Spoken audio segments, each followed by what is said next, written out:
Bonjour, aujourd'hui je vous propose de travailler le journal comptable, les fiches de compte sur Excel. Nous verrons que cela apporte des fonctionnalités supérieures à celles proposées par Opal. Pour ce faire, je vous propose d'aller dans les restitutions de comptabilité, restitution comptable,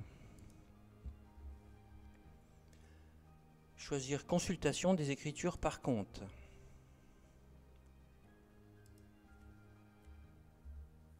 Je donne la fourchette de date dans laquelle je veux récupérer mes écritures. Ici, je récupère les écritures de tout l'exercice,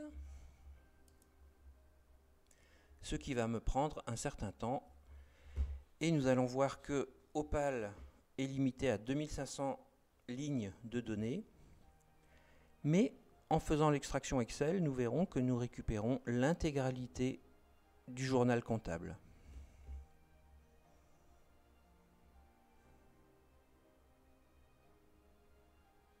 Voilà.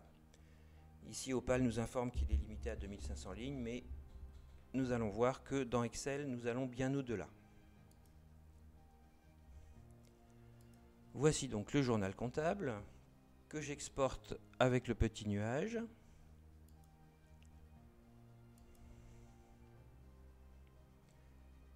Ce qui va me prendre un certain temps.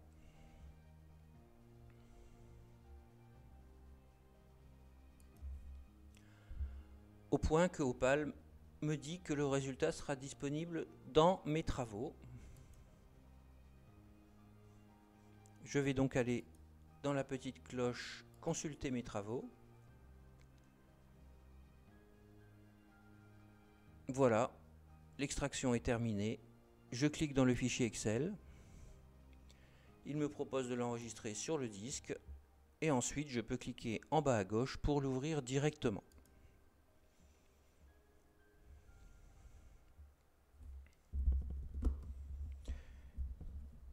Je me retrouve donc dans un fichier Excel. Et nous allons voir tout de suite que ce fichier va bien au-delà de 2500 lignes puisque j'ai presque 10 000 lignes d'écriture dans mon journal comptable.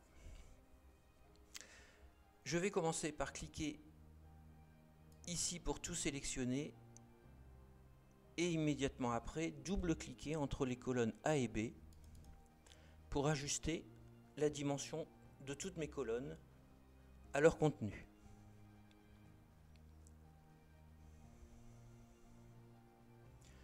Donc j'ai un journal comptable classique avec les numéros de pièces, le type d'écriture, les comptes bien sûr, la date de l'écriture, le montant en débit, le montant en crédit, un libellé, des tiers lorsqu'il s'agit de comptes de tiers comme le 4112, et nous verrons les autres colonnes un petit peu plus tard. Ce que je vous propose de faire, c'est immédiatement d'appliquer des filtres à ces données. Pour appliquer des filtres, je me place n'importe où dans mes données, mais sans sélection, et je vais dans le menu Données, sélectionner l'option Filtrer. Ce qui a eu pour effet d'ajouter des petites flèches de liste déroulante à côté de chaque champ, chaque nom de colonne, sur la première ligne. Ce qui va me permettre bien de n'afficher que certaines données. Par exemple, je vais n'afficher que les comptes 51-59. Donc je clique sur la petite flèche à côté de compte. Je clique sur sélectionner tout pour enlever toutes les petites croix en face des comptes. Je descends sur 51-59 que je coche. Je fais OK. Ce qui a pour effet de n'afficher à l'écran que les lignes dont le compte est 51-59. Vous voyez que c'est assez simple.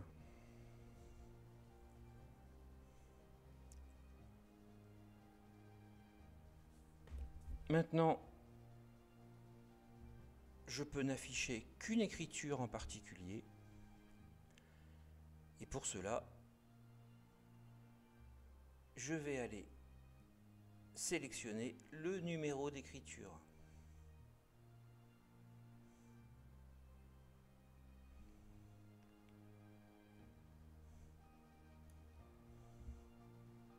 Donc dans la colonne BQ, j'ai le numéro d'écriture. Je vais en sélectionner un.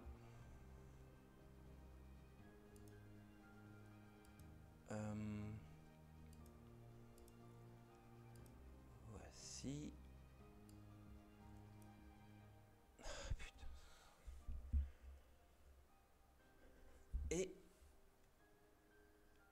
si je reviens sur le compte, sélectionner tout, bien sûr ici j'obtiens mon écriture complète et j'ai donc la contrepartie de mon 51-59 que j'avais choisi.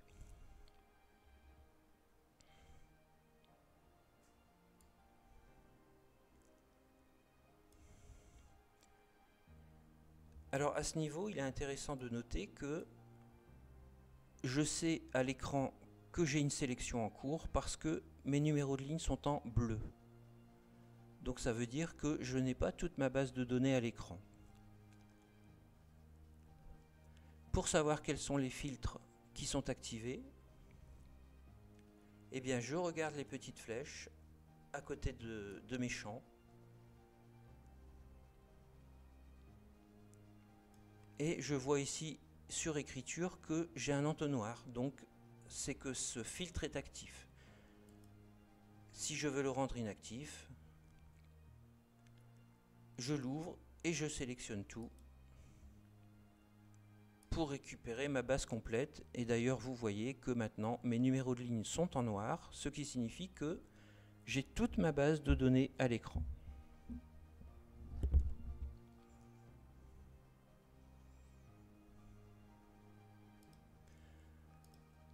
Autre chose intéressante, je vais réafficher uniquement les 51-59. C'est ma colonne S, lettrage, où je vais retrouver les lettrages que j'ai effectués dans Opal. Par exemple, je vais afficher les lettrages 6. Et je vois ici que le lettrage 6 concerne les écritures de 22 458 € qui ont été lettrées en débit et en crédit dans Opal. Plus intéressant, c'est de n'afficher que les lignes dont le lettrage est à vide, c'est-à-dire les lignes que je n'ai pas encore lettrées. Et ici, je me rends compte que j'ai par exemple deux écritures facilement lettrables, de 2072,75 €, ce qui me permettra de les lettrer dans Opal afin qu'elles ne participent plus à l'explication du solde.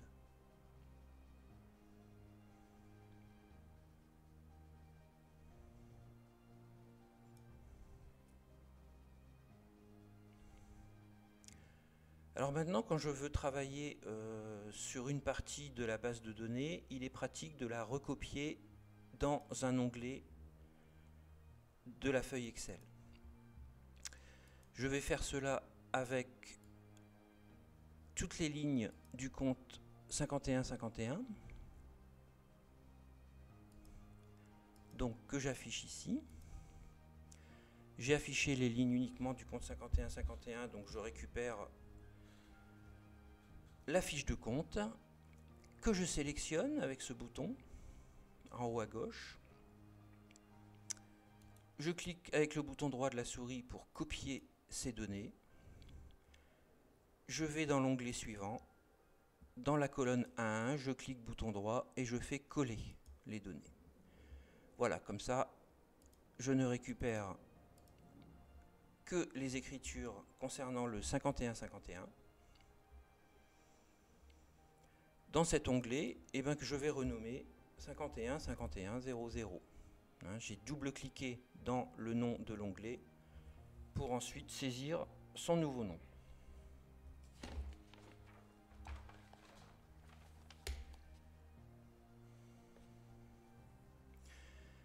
Maintenant, je vais voir quelques manipulations pour l'affichage. Vous voyez qu'ici, lorsque je descends, je perds ma première ligne de données où sont indiqués les titres de colonne, ce qu'on appelle les champs. Pour éviter cela, je vais faire glisser ce petit symbole là que je trouve juste au-dessus de l'ascenseur, le faire glisser entre A et B.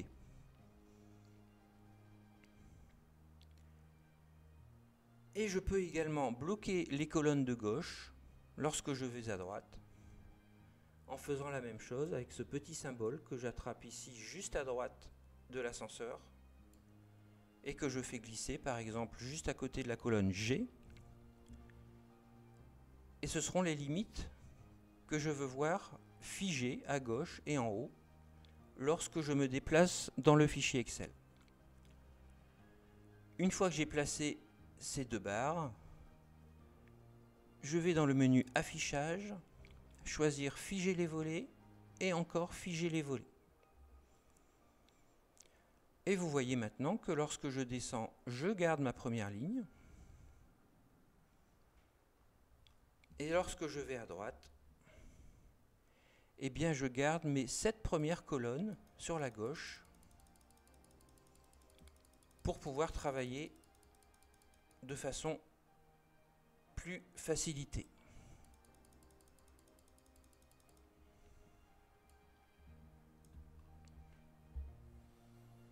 C'est ce qu'on appelle figer les volets. Si je veux revenir à la situation précédente, je retourne dans Affichage, Figer les volets et je fais libérer les volets. Je reviendrai à la situation précédente où rien n'est bloqué.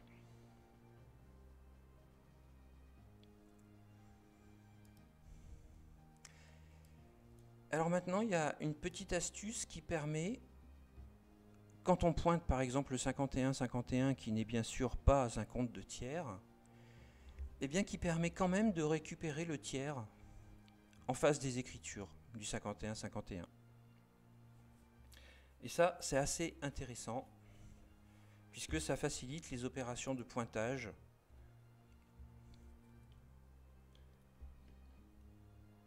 Et puisqu'on a une colonne tiers, ben on va en profiter pour l'utiliser.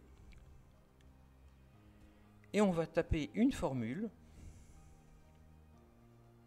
qui va être égale recherche V pour verticalement, ouvrez la parenthèse.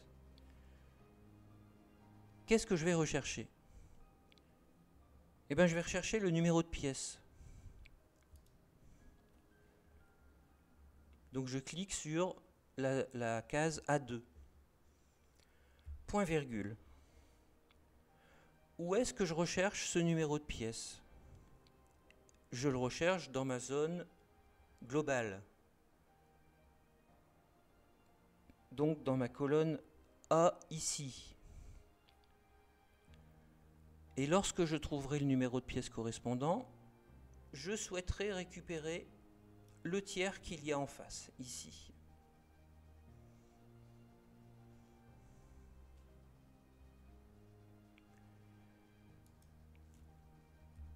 Pour récupérer le tiers, vous voyez que par rapport à la pièce, le tiers est la 9e colonne. Donc je dis que je veux récupérer la donnée de la 9e colonne lorsque je trouve le numéro de pièce. Point virgule 0, ça c'est pour dire à Excel que je veux une correspondance exacte des numéros de pièces et pas approximative. Voilà. Donc bien sûr ici il faut que je réaffiche toutes mes données puisque actuellement je n'ai que mes 51-51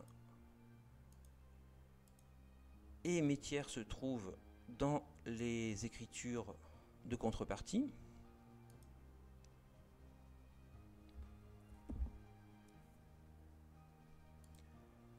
Je recopie cette formule vers le bas.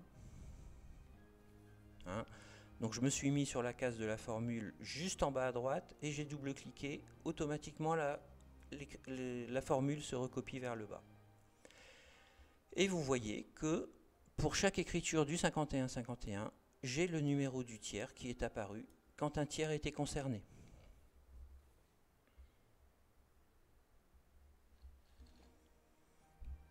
Alors maintenant, vous allez me dire, bah oui, c'est pas très évident de travailler avec des codes de tiers. Et je suis d'accord avec vous. Donc, on va demander à Excel de retrouver le nom et le prénom du tiers en fonction de son code.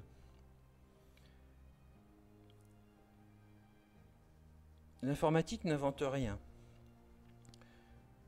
Si on connaît le code tiers et que l'on souhaite connaître son nom, il faut donner à Excel une table de correspondance, code tiers, nom du tiers.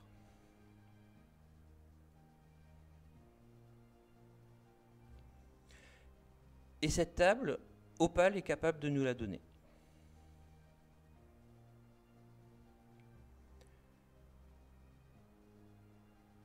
Pour ce faire, nous allons aller dans le menu tiers ici, faire consultation de la fiche,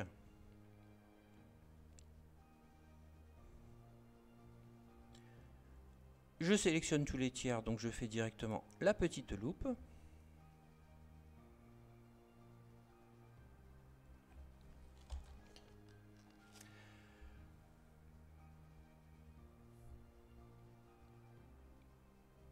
Et en affichage, demander la grille, mais j'y suis déjà, donc il n'y a pas de souci. À l'occasion, un petit truc si vous ne le connaissez pas encore. Lorsque j'ai des cases qui sont vides dans Opal et que je veux voir leur contenu, je peux aller dans ligne de données, sélectionner tout.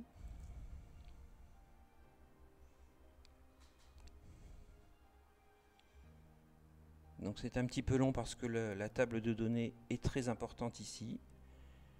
Et vous voyez qu'il m'a affiché toutes les cases dont il connaissait le contenu. Maintenant je retourne dans ligne de données, faire suppression des sélections et j'ai une table où tout s'affiche.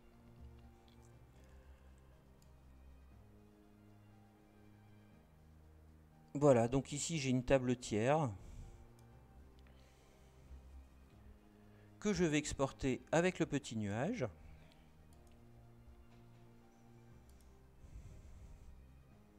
Voilà, ça va me reprendre encore un petit peu de temps.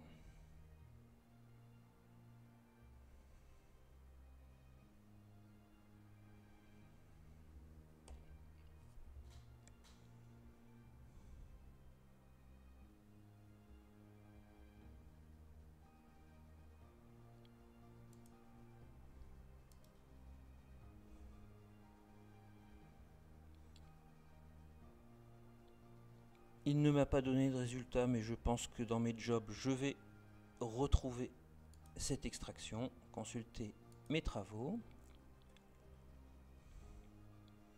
Voilà, export élève. Je clique dans le fichier Excel que j'enregistre et je reclique en bas à gauche sur ce fichier Excel. Voilà.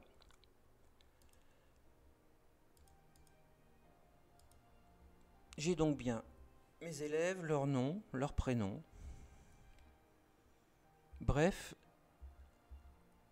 j'ai des codes élèves et des noms et prénoms d'élèves qui sont quand même beaucoup plus parlants pour moi.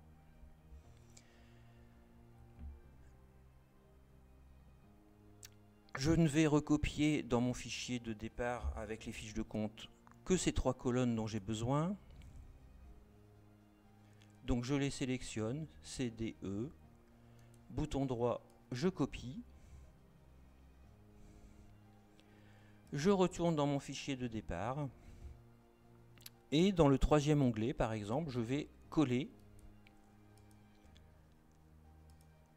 ces données qui me permettent de retrouver un nom et un prénom de tiers à partir d'un code. Cet onglet, je vais l'appeler tiers. Ce qui va me permettre ici, à côté de tiers, du code tiers, dans ma fiche de compte du 5151, de retrouver facilement le nom et le prénom de l'élève concerné. Je vais ajouter 2 colonnes à droite ici, pour pouvoir mettre le nom et le prénom de l'élève. Donc je sélectionne JK, je clique bouton gauche et je demande insertion. Voilà, il m'a inséré 2 colonnes vierges. Donc je vais appeler la première nom et la deuxième prénom.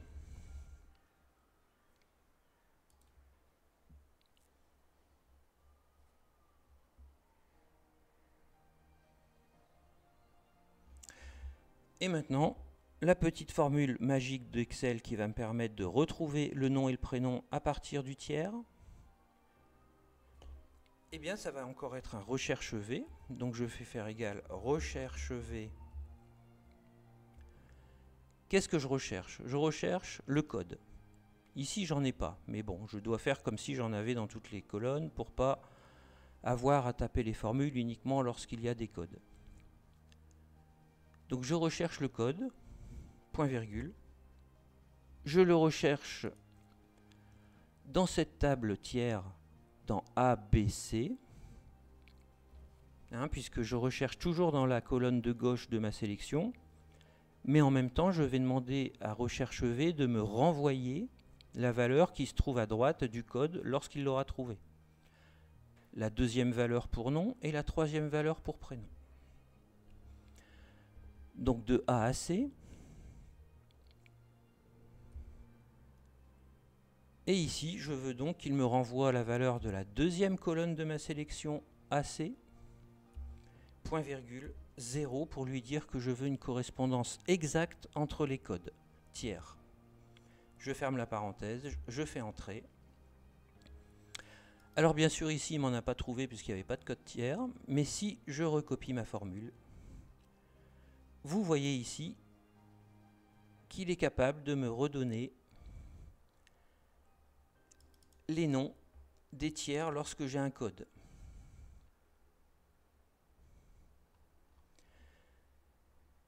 Je vais faire la même chose pour le prénom. Égal recherche V. Je recherche toujours le code tiers, donc cette case-là, point virgule. Dans cette table A, B, C, point virgule, et là c'est la valeur de la troisième colonne que je veux récupérer. Point virgule 3, point virgule 0, parce que je veux une correspondance exacte, je ferme la parenthèse, entrée, et je recopie cette formule vers le bas. Et vous voyez que maintenant, en face de mes écritures du 51-51, eh bien, lorsque c'est possible, j'ai le nom du tiers concerné.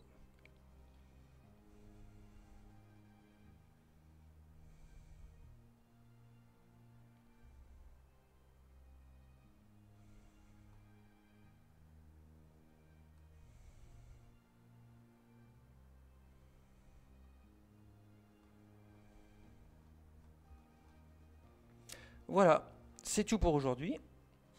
J'espère que ces petites manipulations vous seront utiles pour gagner du temps dans les pointages de vos comptes. À bientôt.